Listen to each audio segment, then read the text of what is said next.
Bienvenue dans Afrique Presse, l'actualité en débat sur RFI et TV5 Monde avec Pierre Benoît, TV5 Monde, Guy Calenda, Africa numéro 2, Falila Damassi, Africa.com, et puis Leslie Varenne, vous êtes journaliste indépendante, journaliste d'investigation, et vous êtes l'auteur de Abobo la guerre, paru aux éditions Mille et une nuits. On en parlera à la fin de cette émission. Un livre enquête donc sur cette crise post-électorale ivoirienne qui a opposé Laurent Gbagbo et Alassane Ouattara fin 2010, début 2011. Un livre donc étroitement lié au thème de notre débat d'aujourd'hui, le premier anniversaire du mandat d'Alassane Ouattara à la tête de la Côte d'Ivoire. Le président ivoirien, aujourd'hui âgé de 70 ans, de près de 70 ans, a été officiellement investi le 21 mai 2011, 4 mois après sa victoire à la présidentielle de novembre 2010, victoire certifiée en tout cas par les Nations Unies, car cette victoire a débouché sur une crise après avoir été rejeté par son adversaire Laurent Gbagbo, qui finira par être déposé, vous le savez, le 11 avril 2011, puis transféré quelques mois plus tard, en novembre dernier, à la Cour pénale internationale à La Haye, aux Pays-Bas. Un an après son arrivée au pouvoir, où en est le processus de réconciliation et de reconstruction engagé par ce président Alassane Ouattara, c'est ce que nous allons tenter d'examiner. Nous parlerons aussi de son rôle diplomatique grandissant en Afrique de l'Ouest. Tout de suite, la première illustration du débat. Oui, tous les meurtriers seront punis, seront déférés devant la justice. Nul ne sera épargné. J'étais au meeting et il a dit que la justice serait faite. J'espère que la justice soit faite. Nous les victimes, on a été oubliés. Nous les victimes, on est oubliés. Personne n'est venu à notre secours. Comment nous on fait ? Voilà, on vient d'entendre respectivement Alassane Ouattara et une personne qui a assisté au meeting qu'il donnait à Douékoué. C'était début mai, lors de sa première tournée à l'interview du pays en Afrique, dans cette région ouest de la Côte d'Ivoire. Alassane Ouattara qui a réaffirmé donc que nul ne sera épargné, tout le monde sera puni. D'abord un petit retour en arrière avant de commenter, avant de revenir sur cette affaire d'impunité. Il n'a échappé à personne, Pierre Benoît, qu'Alassane Ouattara a été le dernier chef d'État étranger à visiter Nicolas Sarkozy, avant que Sarkozy ne cède le fauteuil présidentiel au socialiste François Hollande, élu en France le 6 mai dernier. L'histoire retiendra aussi, surtout, Pierre Benoît, que Nicolas Sarkozy a été l'artisan, le principal tombeur de Laurent Gbagbo le 11 avril 2011, avec l'aval, bien sûr, des Nations Unies. Nicolas Sarkozy, qui a donc, Pierre Benoît, été le principal artisan de l'accès au pouvoir d'Alassane Ouattara.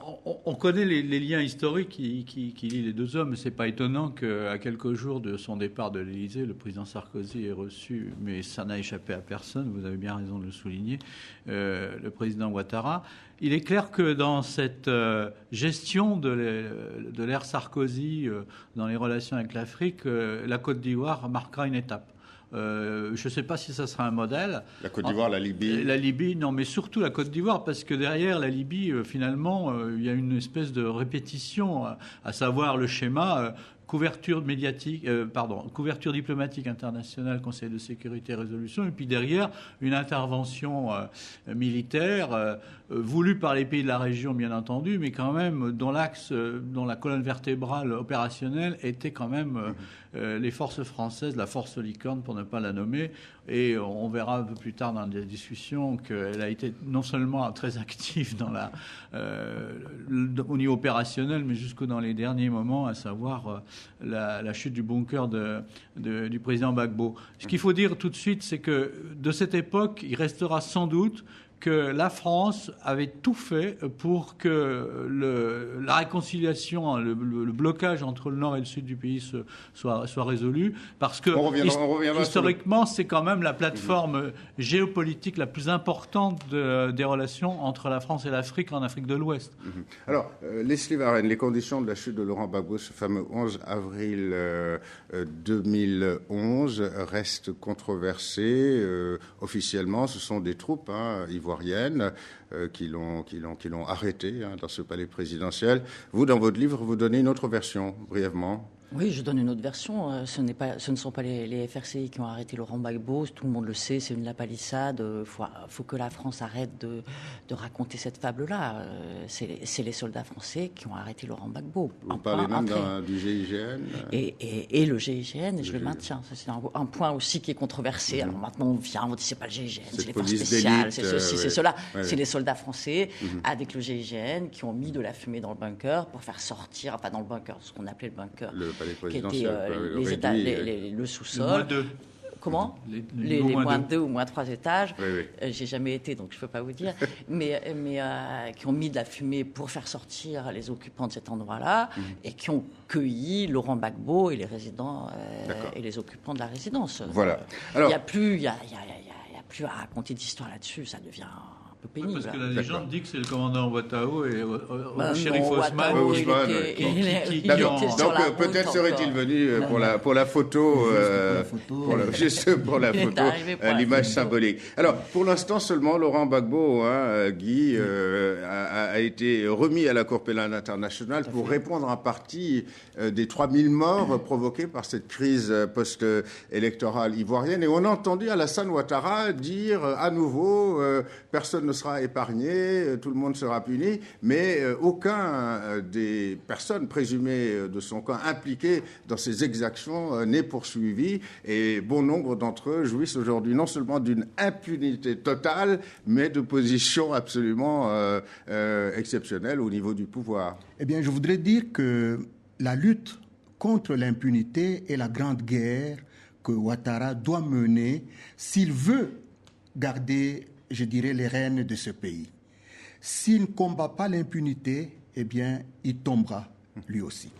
Alors, je reviens à la situation de tous ceux qui ont été mouillés dans cette guerre post-électorale. Et je commence par M. Guillaume Soro, qui actuel président de l'Assemblée nationale. Voilà, qui était actuel président de l'Assemblée nationale, Premier ministre à l'époque, et qui a su jouer sa carte à travers les mailles de cette guerre. D'abord chef de guerre, ensuite Premier ministre de Gbagbo, Premier ministre de Ouattara, et maintenant président de l'Assemblée.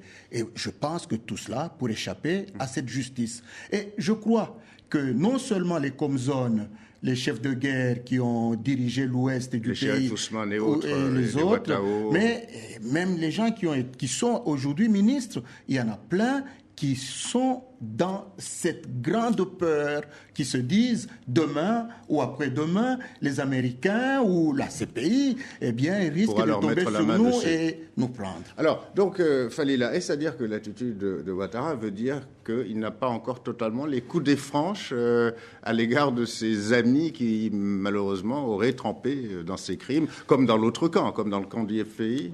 Il paie en ce moment les conditions de son accession au pouvoir. Quand Ouattara gagne les élections, il n'a aucune force militaire capable de tenir cette opposition armée qui est enclenchée contre Laurent Gbagbo. Donc forcément, il s'appuie sur en tout cas les ex-rebelles des forces nouvelles, il s'appuie sur Guillaume Soro, il s'appuie sur le système logistique et militaire de Guillaume Soro. Donc aujourd'hui, un an après, c'est vrai qu'il est difficile pour lui de remettre en cause ce système parce que la sécurité n'est pas revenue à Abidjan. Je veux dire, l'ONUCI est fortement présente, il y a une certaine coopération militaire avec les Français, mais la sécurité n'est pas de retour à Abidjan. Et depuis le début, Alassane Ouattara n'a pas maîtrisé sa défense. Alors à propos de la sécurité, 300 hommes, 300 membres de la garde prétorienne de Guillaume Soro pour assurer sa sécurité, c'est bien le signe que la sécurité n'est pas revenue. Mais est-ce que justement, tant que le FPI sera hors du jeu politique, est-ce que cette sécurité peut vraiment être restaurée? Il y a deux choses. La sécurité n'est pas revenue à Abidjan, et contrairement à ce qu'a dit Alassane Ouattara hier à Arusha, qu'il avait créé une armée unie et que la sécurité est de retour, c'est faux. Maintenant, les 300 hommes qui entourent Guillaume Soro, ils ne sont pas là forcément pour sa sécurité. Guillaume Soro, on le sait, n'est presque plus à Abidjan, vit beaucoup à Bouaké, et je pense que ces 300 hommes le protègent de la CPI. C'est ça, je pense qu'ils ont cette fonction-là aussi. Oui, mais je pense qu'on peut aller jusque-là. Et ce qui est clair, c'est que, je rebondis sur ce que disait Falila, il est évident que, quitte à faire roi, clairement. Donc, c'est vrai que Guillaume Soro a été l'artisan politique et militaire de la transition post-électorale. Ouais. Personne autour de cette table, je crois, ne va nier la victoire électorale de Guillaume Soro n'a pas été l'artisan de la victoire électorale. Parce non, je n'ai pas parlé de victoire électorale, j'ai parlé de victoire de l'instauration de l'accession politico-militaire, c'est après l'élection. Non, si la communauté internationale n'avait pas aidé à la création des FRCI, les forces nouvelles ne pouvaient rien faire. Et les forces nouvelles n'ont pris que des échecs quand elles sont rentrées dans Abidjan. Donc, c'est un peu un mythe de dire que Guillaume Soro a gagné la guerre. Guillaume Soro n'a pas gagné la guerre. Ce n'est pas un mythe de dire ça, c'est que les forces nouvelles se sont appuyées sur un système existant. Ce que les chefs de guerre expliquent, c'est que quand ils sont arrivés à Abidjan aidés par tout un... Ils ne connaissaient pas la ville. Ils ne savaient pas du tout qu'ils resteraient 2 semaines à Abidjan. J'ai vu Ouattara en interview, c'est ce qu'il a dit.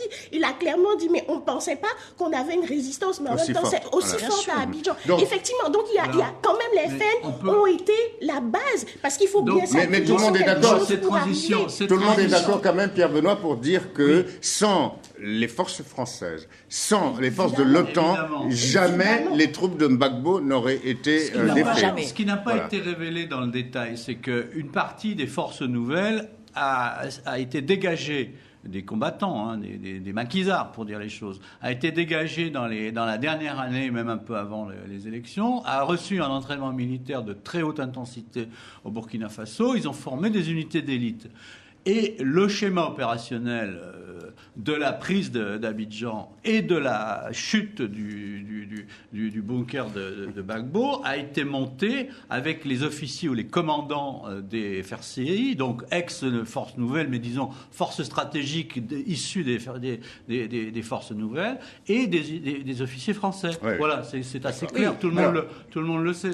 Je voudrais quand même ajouter un mot sur le rôle du commando invisible avec IB. Ça finira par s'assassiner d'ailleurs. Voilà, un cadavre toujours dans l'armoire, si je peux dire, d'Alassane Ouattara et de Guillaume Soro. Ouais, sans le commando invisible, il était très difficile également de prendre le pouvoir. Voilà. Alors moi, je voudrais dire on passe au chapitre diplomatique, Pierre. Très vite. Un élément. C'est très important de faire le lien entre cette situation sécuritaire et puis le blocage de la dynamique politique. Parce qu'on voit bien que le malaise est total. C'est un État RDR qui domine l'Assemblée nationale, avec une hypertrophie du système présidentiel. Absolument. Où c'est au palais, comme souvent en Afrique, que tout se décide. Et du coup, on voit qu'il y a une partie du champ politique qui n'existe plus. Pas simplement le FPI qui ne veut pas jouer le jeu parce qu'il n'a pas les garanties de sécurité, etc. Mais même le PDCI, vous voyez très bien que le PDCI est très en retrait. Absolument. Il y a un malaise qui fait que le champ politique est totalement bloqué. Voilà. Alors, on passe à l'aspect diplomatique. Alors, aujourd'hui, Alassane Ouattara préside aussi de manière temporaire la CEDEAO. Et à ce titre, Guy, on a l'impression que c'est quand même lui qui, aujourd'hui, définit les plans d'action pour le règlement des crises en Bissau-Guinéenne suite à un coup d'État, pareil au Mali, avec en étroite alliance avec Blaise Compaoré. Alors, est-ce à dire qu'aujourd'hui, il s'oppose finalement en grand leadership de la sous-région? Je pense qu'il essaye de paraître comme grand leader de l'Afrique de l'Ouest.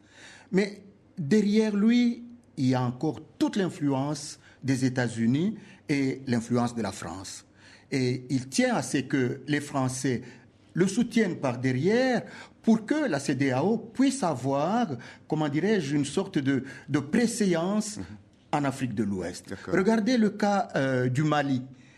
On a vu des va-et-vient dans les décisions.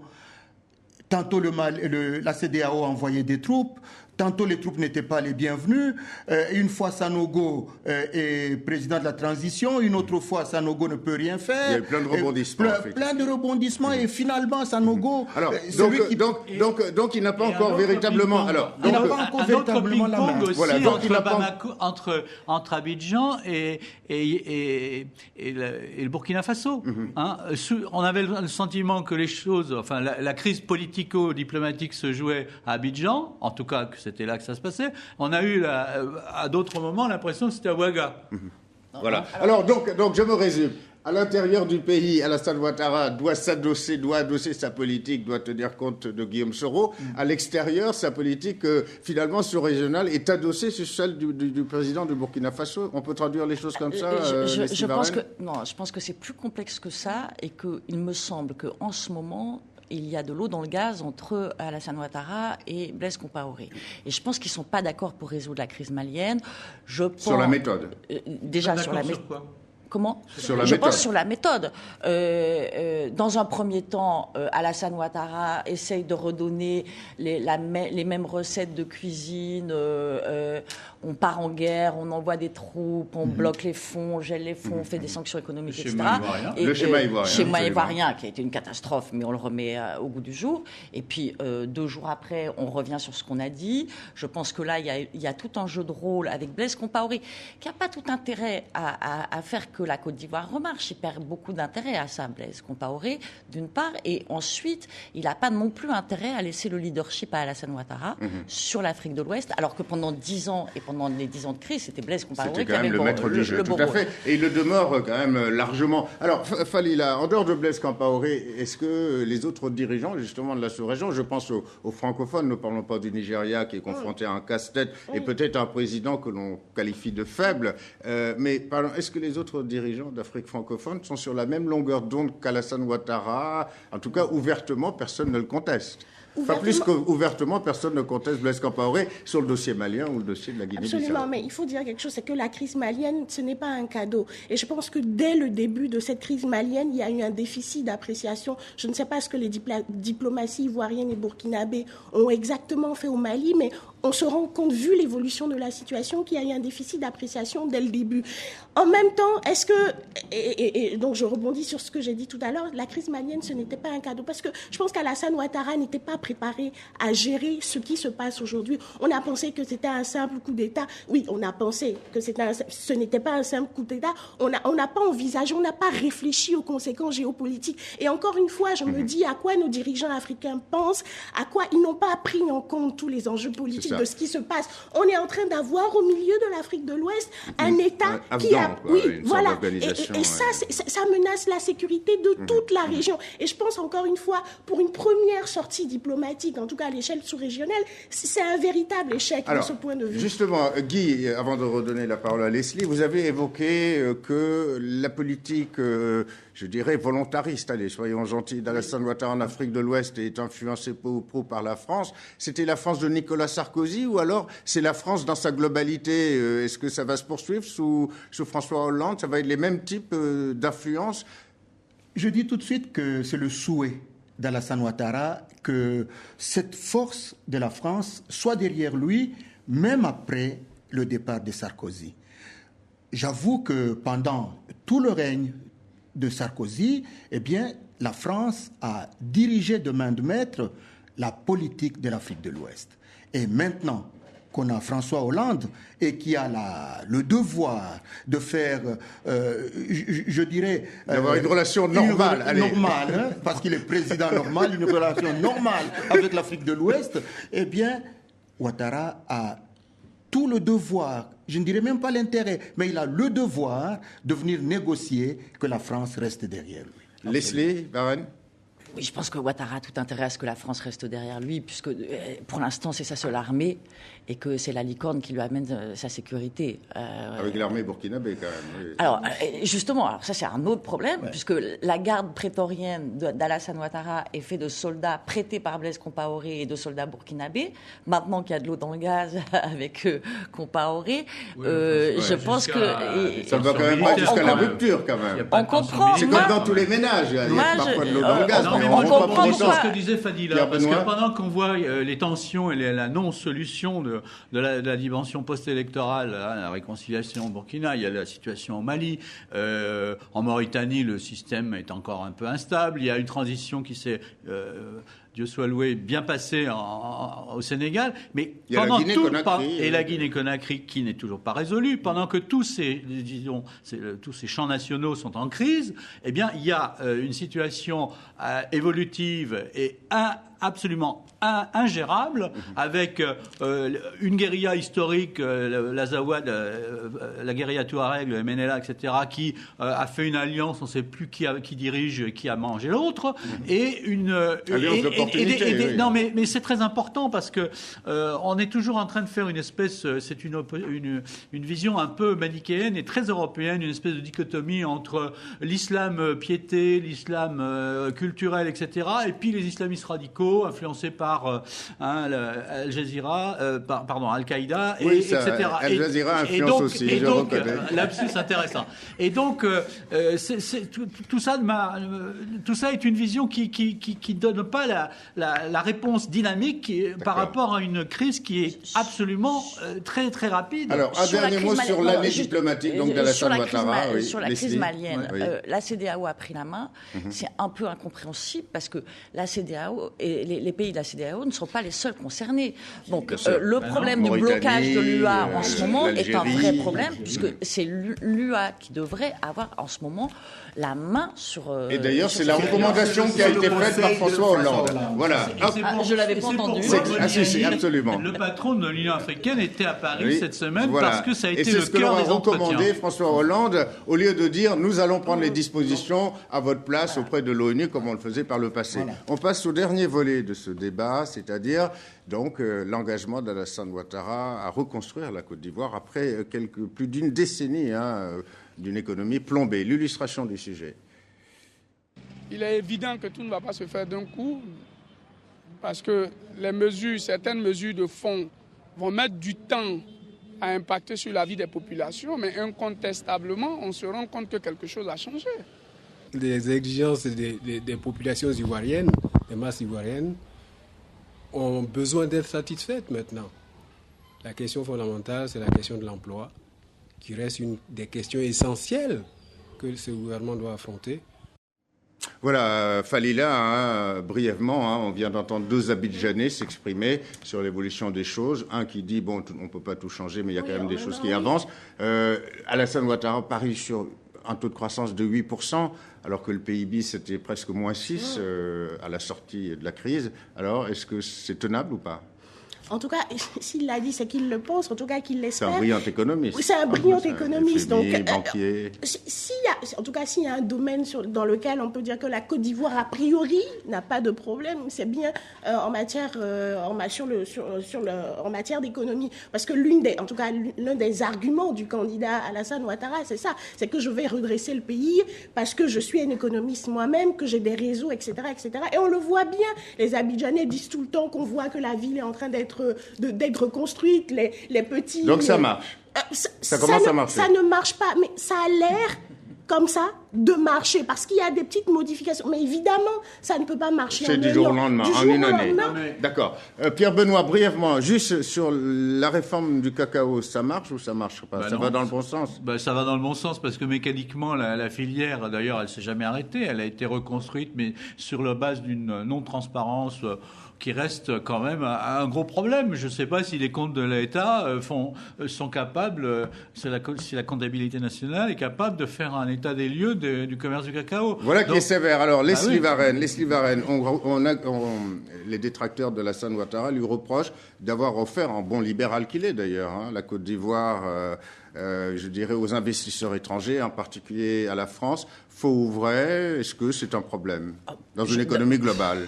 Écoutez, Gbagbo donnait à peu près les mêmes choses à Bouygues, Bolloré. La France a les services, les Américains ont les matières premières. Ça n'a pas changé. Simplement, avec Alassane Ouattara, on est sûr que ça va rester. Ça n'a pas beaucoup changé. Maintenant, il y a très peu, à part les grands groupes, il y a très peu d'investissements. Alassane Ouattara les appelle de ses voeux, ils ne sont pas là. Ah oui. Il parle d'une croissance de 8%, mais de quelle croissance il parle ? Inclusive ou pas, oui. Et il a parlé d'une croissance sur l'Afrique de 5 à 6%, mais de quelle croissance parle-t-on ? C'est d'une petite minorité qui gagne de l'argent. À Abidjan, aujourd'hui, le panier de la ménagère n'a jamais été aussi cher. La population souffre. Alors, c'est vrai que... Sans parler des disparités régionales. Voilà, et c'est vrai que Guy, quand on parle de croissance, croissance, on nous bassine avec cette croissance en Afrique, en particulier en Afrique de l'Ouest, et dans le même temps, on tend toujours la sébille. Il n'y a pas de mois qui passe sans que les ONG internationales demandent de l'argent pour des millions d'Africains qui meurent de faim en Afrique de l'Ouest. Et c'est vrai parce que la lutte contre la pauvreté reste le plus grand défi de la Côte d'Ivoire, mais de tous les autres pays africains également, essentiellement subsahariens. Donc pour la Côte d'Ivoire, et M. Ouattara a le devoir, encore une fois, de se battre contre cette pauvreté. Autrement, il n'en sort pas. Est-ce qu'il donne de bons... nationale. Est-ce que les premiers signes sont bons ou pas? Politique libérale, est-ce que c'est vraiment la politique qu'il faut dans ces cas-là? Moi, je trouve que c'est mitigé parce que la Côte d'Ivoire sort de 10 ans de crise. Il y a une forte paupérisation. Donc, on imaginerait, je ne sais pas, des plans d'aide sociaux, etc., etc., parce que la machine ivoirienne ne va pas repartir toute seule. Effectivement, les petits investisseurs n'investissent pas parce qu'il n'y a pas de conditions réunies. Il n'y a pas de sécurité. La sécurité revient petit à petit. La sécurité, c'est important pour faire du business. Rendez-vous dans un an pour apprécier la deuxième année du mandat d'Alassane Ouattara. C'est tout ce qu'on lui souhaite. Fin de cette émission. Merci Leslie Varenne. Le titre de votre livre Abobo la guerre, édité chez 1001 nuits, donc à lire pour s'informer sur cette Côte d'Ivoire. Merci Pierre Benoît, Falilak Blamassi et mon cher Guy, ainsi qu'aux équipes techniques et rédactionnelles d'Afrique Presse à retrouver sur les sites de TV5 Monde et de RFI. À très bientôt. Merci. À la semaine prochaine.